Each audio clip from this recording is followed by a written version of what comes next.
Kara Tarih Sözü YouTube kanalımıza hoş geldiniz, sefalar getirdiniz. Bugün yine ağır metallerle devam ediyoruz. Konumuz bugün kurşun. Biliyorsunuz kurşun hakikaten en ağır ve en çok tehlikeli olan çok ağır metallerden biri. Bir kere kurşun ata bitmez, biliyorsunuz, bir kurşun var. Bir de kurşun eski zamanlardan beri kullanılan ve eski zamanlardan beri kozmetiklerde kullanılan, eski Mısır kozmetiklerinde kurşun kullanılıyor. Çok eskiden. Tarih öncesi. Tarih öncesi Çinlerde kurşun ne için kullanılıyor biliyor musun? Çin'de. Kontraseptif olarak kullanılıyor. Çinliler bunu kontraseptif olarak kullanıyor. Bir de Romalılar zamanında işte Roma su kemerleri, Roma su şeylerinde hep kurşun kullanılıyor. Hatta tarih öyle bir şey iddia ediyor ki Roma İmparatorluğu'nun çökmesine kurşun neden olmuştur diye de bir iddia var. Onu bilmiyorum. Tarihçiler açıklayabilirler. Kurşun vücuda girdiği zaman, bizim vücudumuza girdiği zaman en çok nerede giriyor? Eski binalarda, kurşun borulardan hakikaten çok kullanılıyordu. Tabii ki demir çelik fabrikalarında üretimde çok kullanılıyor. Onların havaya verdikleri süzülmemiş dumanlarla yayılıyor. Bir de tabii bizim ülkemizde çok uzun süre kullanıldı. Benzinin oktanını artırıyor diye kurşunlu benzin çok yapıldı. Geçen yüzyılın yarısından sonra kurşunun çok tehlikeli olduğu ortaya çıktığı zaman, vücudu zehirlediği zaman, ağır metal olduğu için yasaklandı. Yani kurşunsuz benzin. Fakat bizim ülkemizde 2006'da biz mücadele verdik benzinden kurşun çıksın diye. Ben çok mücadelesini verdim. Çünkü Boğaziçi'nde köprüde oturup kurşunlu egzozun içinde bekliyorduk. Ve de çocuklar için tabii çok tehlikeli. Beynin gelişmesini önlüyor. Bu da çok tehlikeli. Fakat 2006'daki bu mücadele bize büyük otomobil firmaları karşı çıktılar efendim. Neden? Çünkü fabrikaları ona göre daha programlanmamış, onu hazırlamamışlar. Yani bizde 2010'dan sonra galiba oldu, bilmiyorum.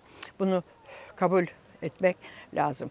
Onun için kurşun zehirlenmesi hakikaten vücutta aynı şeyleri yapıyor. Alüminyum zehirlenmesi gibi.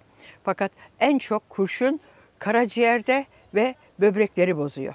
Yani karaciğer, biliyorsunuz, bu ağır metalleri detoks etmek için çok çalışıyor. Fakat kurşun hücrelerin içine girdiği zaman aynı alüminyum gibi oranın normal bir hücrenin fonksiyonunu bozuyor.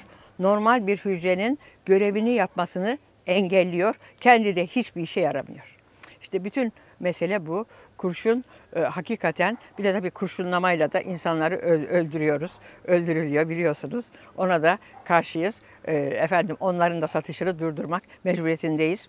Kurşunlanan kişilerin de vücuduna kurşun girip kurşun kaldığı zaman, o da tabii çıkarılmadığı zaman çok etkiliyor efendim.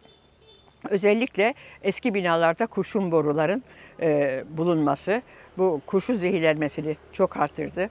Bir de özellikle bu deprem bölgesinde yıkılan binalardaki kurşunlar çok tehlikeli. Kurşun bir de nerede var? Bir de boyalarda var efendim. Yağlı boyada var efendim.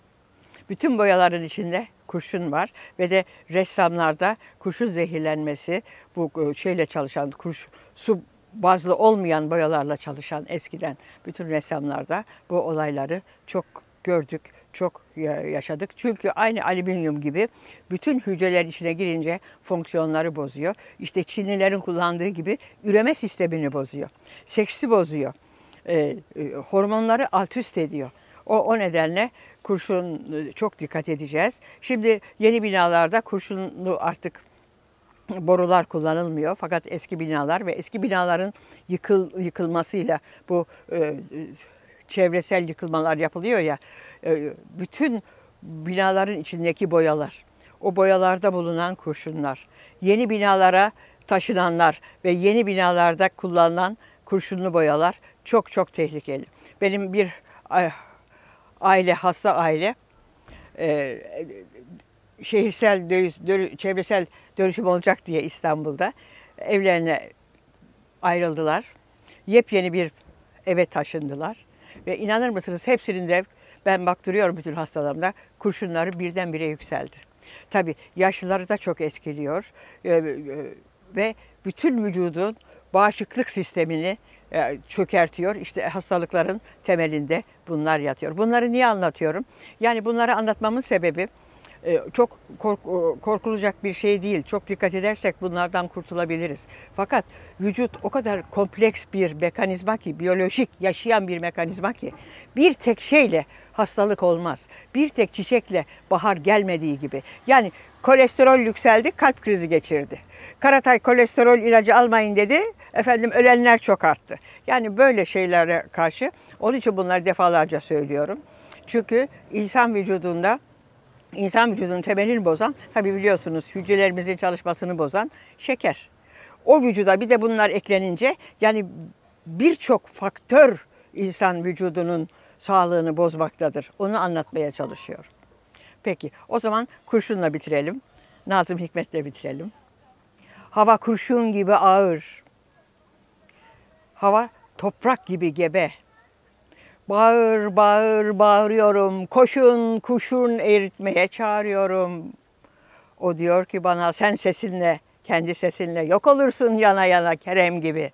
Ben diyorum ki ona sen yanmasan, ben yanmasam, biz yanmasak karanlıklar nasıl çıkar aydınlığa? Hoşça kalın efendim, iyi günler diliyorum.